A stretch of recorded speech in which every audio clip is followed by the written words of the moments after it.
Ever feel kind of like a puppet? You know? Like something's making you do things and you don't even realize it. Oh, yeah, totally. You're scrolling forever on social media, stuck in that awful traffic. Yeah. Or you buy stuff you don't even need. Why do we do this stuff? Because we're on autopilot, right? Right. Today, we're going to figure that out. Sounds good. We're going deep into the world of systems. These invisible things, they're kind of running our lives. Ah, interesting. It's like they're the puppet masters, right? Yeah, I like that. Our guide for this deep dive is this excerpt, How Systems Shape Behavior. Right. It really shows just how powerful these systems are and how much they affect what we do. So let's start with the simple stuff. Okay. What exactly is a system? Well, think about the human body. Okay. Yeah. You've got your organs, your blood, nerves. Right. All these different parts, they work together. Right. To keep you alive. Makes sense? That's a system. Okay. And it's not just our bodies either. Oh, interesting. You've got governments, corporations, schools, even the climate. Oh, wow. They're all systems, too. Okay. All those interconnected parts. Yeah. Working together for a goal. Okay, so systems are everywhere. They are. But how do they actually, influence us? Well, they make this environment that shapes how we act. Oh. It's kind of like an invisible hand, guiding us. Oh, interesting. Like, take traffic, for example. Ugh, traffic. Don't even get me started. Right. So is it just bad drivers? That's what we think, right? Yeah. But what if I told you it's not just that? It's the roads. Oh. It's the traffic lights. How the city's planned. Oh, wow. All that stuff adds up to those jams. Makes sense. The system itself, it's designed for gridlock. So you're saying it's not really my fault I'm always late? Well, maybe not entirely. Okay, good to know. But how do we know changing the system can actually change how people act? Great question. Look at Copenhagen. Okay, Copenhagen. They went all in on bikes. Really? Made it super easy and safe to ride. Cool. And guess what? Less traffic. Oh, nice. People are happier. That's awesome. They changed the system, and boom, people changed how they got around. Okay, I'm starting to see the power of these systems. But what about social media? Why is it so hard to stop scrolling? Social media, those are systems too. Really? And they are carefully designed. Oh. Think about the algorithms. They choose stuff that makes you feel something strong. Oh, okay. And they're built to keep you hooked. Huh. It's like a feedback loop. Oh, interesting. Every comment, every share, it all feeds the system. Oh, wow. Makes it even better at grabbing your attention. So it's not just me being weak-willed. Could be part of it. But these platforms, they're designed to keep you engaged. They really are. It's not that they make you scroll. It's that they make it almost impossible not to. I never thought about it like that. This is crazy. Right. But it makes me wonder something else. Okay, what's that? Can systems override our good intentions? Oh, absolutely. Right. The excerpt, it talks about this. Okay. Think about those big companies, right? And their incentives. If they reward employees for hitting certain targets. Yeah, targets. Even good people might cut corners. To get the reward. Yeah, exactly. Wow. So it's not always about good versus bad people. Right. The system itself, it can push people in a certain direction. No matter what they intend. Exactly. It's like this invisible pressure. Yeah. It's got to be hard to resist. Super hard. So if the systems are the problem, why not just, F6 them? You'd think it'd be that easy. Yeah. Seems pretty straightforward now, right? But it's not. Why not? Because a lot of the time, these systems are invisible. Invisible. Like water is to a fish. Oh, I get it. We don't even realize we're swimming in them. Okay, so they're invisible. But we can still change them, right, if we really put in the effort. Well, the problem is they're also really good at resisting change. Oh, no. It's because all those parts, they're connected. Right. You try changing just one without getting the whole picture. Yeah. Things can backfire big time. Oh, you're not kidding. Like that Cobra effect we were just talking about. Exactly. Remember that story from the excerpt? Refresh my memory. Okay, so in India, back in the day, the government, they wanted to get rid of all these cobras. Cobras? Yeah, venomous snakes. Right, right. So they offered a reward for every dead cobra you brought in.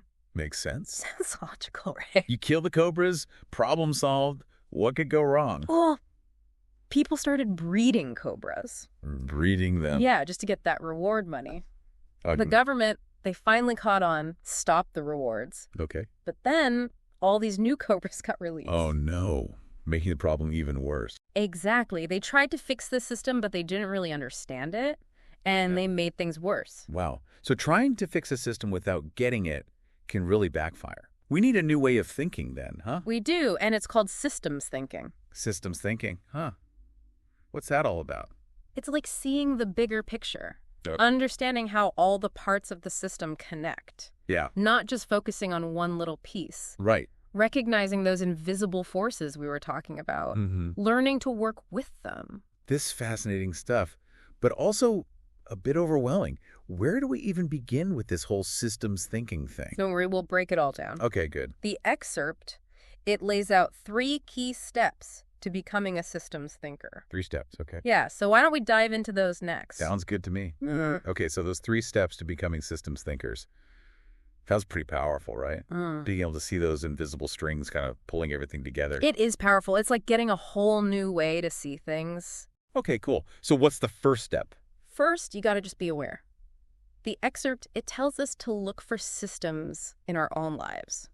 So not just like big stuff like traffic jams and social media algorithms, Right. but like everyday stuff too. Exactly. At work, with your family, in your neighborhood.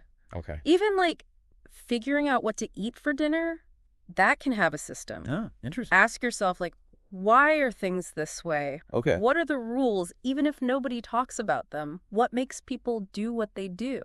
So it's like being a detective for systems. Exactly. You're looking for clues. You see a pattern. Maybe it's a system at work. I like that.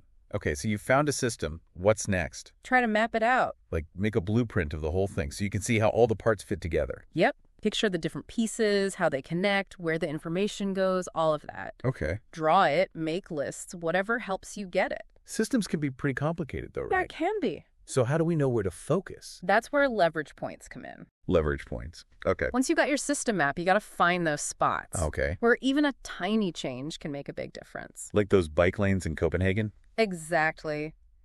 That small change to how people get around, it had a huge EG effect on the whole city. It did. Finding those leverage points, that's the key to changing things for the better. Okay, but there's a catch, right? Oh, there's always a catch.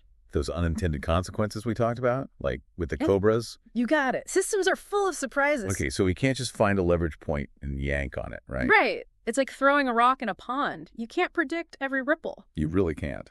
So the second step in systems thinking ahead. What could happen? Yep. What might those ripples cause? Okay. That's anticipating unintended consequences. So systems thinking is about seeing those connections, even the ones that aren't so obvious at first. Exactly. Every action, it has consequences, and they can go way beyond what we meant to do. I'm really seeing how this systems thinking can help us make things better. It can. But what if our plan doesn't work? What if we change something and it messes things up? That's where the third step comes in. Okay, what is it? Test, learn, and adapt. Got it. No system's perfect. Right. There'll always be stuff you didn't expect. Okay. So you got to be flexible. So it's not about finding that perfect solution right away. Nope. It's more about trying stuff out, Yeah. seeing what happens, and then changing your approach. Exactly. You keep observing, experimenting, adjusting. Kind of like science, right? Yep. You have an idea, you test it, you get results, and then you adjust your idea based on what you learned. Makes sense. Heck yeah. This way of thinking, it's pretty different from how we usually solve problems, isn't it? It is. Usually we just want a quick fix, right? Yeah. But this is about the long game. It's about understanding the whole thing, not just the little pieces. Exactly. From linear thinking to systems thinking. And the best part, anyone can do it. Anyone can become a systems thinker. Yep. You don't got to be some kind of expert. You just need to learn how to see the world in this new way. I like that. It's encouraging. Like we all have the potential to use this to make a difference. We do. It's about understanding that we're not just along for the ride. We can actually change how things work. I love that. That's Yeah. super inspiring. But are there like any downsides to this systems thinking stuff? Ooh, good question. It is powerful, right? So yeah, you got to be careful. How so? Like any tool, it can be used for good or bad. Oh, right. It depends on who's using it and what they're trying to do. Exactly. So don't just accept everything you hear. Got it. Question your assumptions. Watch out for people who might be twisting things for their own benefit. Makes sense. Wow. This has really changed how I think about the world. It's like you've unlocked a new level of awareness. I have. It's amazing. So we've talked about the theory and the good and the bad. But what about some real-world examples? Like, how are people using systems thinking to actually make the world better? Oh, there are some incredible examples out there. Let's get into those real-world examples. Hmm. It's one thing to talk about the theory, but I want to see how it's actually working, making things better. Oh, yeah. There are some amazing examples out there. People are using this stuff to tackle big problems like climate change, poverty, healthcare. Let's talk about climate change then. Okay, yeah. We talked about how just doing little things ourselves won't fix it. Right? We got to deal with the whole system that makes us rely on fossil fuels. Right, exactly. Are there groups out there using systems thinking to make some progress on that? Absolutely. There are organizations out there mapping it all out. Oh, wow. The whole web of how we make energy, how we use it, Yeah. and how that affects the climate. Okay. They're not just saying recycle more, Hmm. They're looking at how to change the whole energy system. So instead of just telling people what to do, they're like redesigning the system itself. Exactly. They're finding those leverage points Mm-hmm. where you can make a change that'll ripple through the whole thing. Like some groups are working on these smart grids. Smart grids. Yeah, they can bring in more renewable energy like solar and wind. Oh, cool. Others are looking at how to make energy efficiency more appealing Okay. or using things like carbon pricing. That makes a lot of sense. It's really hopeful to see people using this to tackle such a huge problem. It is. And it's not just climate change, right? You said they're using it for stuff like poverty and inequality, too. Yeah, absolutely. Those are huge. We were talking about how inequality can be, like, built into how society works. It's baked in, yeah. So how can systems thinking help us fix that? Well, there are people using it to figure out all the factors that contribute to poverty. Like what?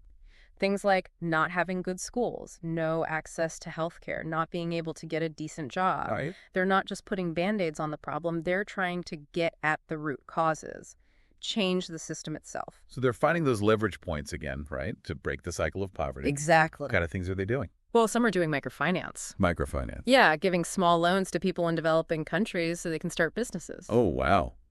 To give them a chance to build something for themselves. Exactly. And others are pushing for policy changes, Okay, like what?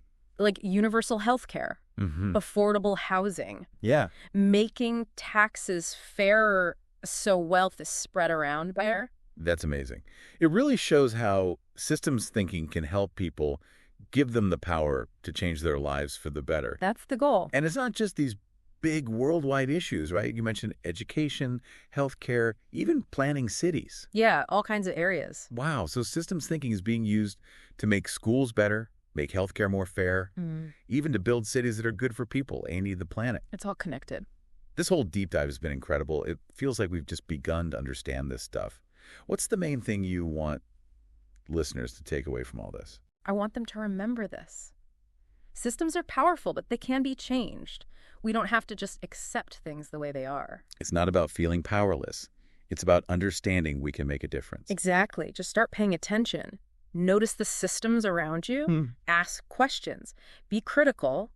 And then do something, even if it's small. I love that. You never know what kind of ripple effect you might start. You really don't. This has been so eye-opening. Thank you so much for sharing your knowledge with us. It's been my pleasure.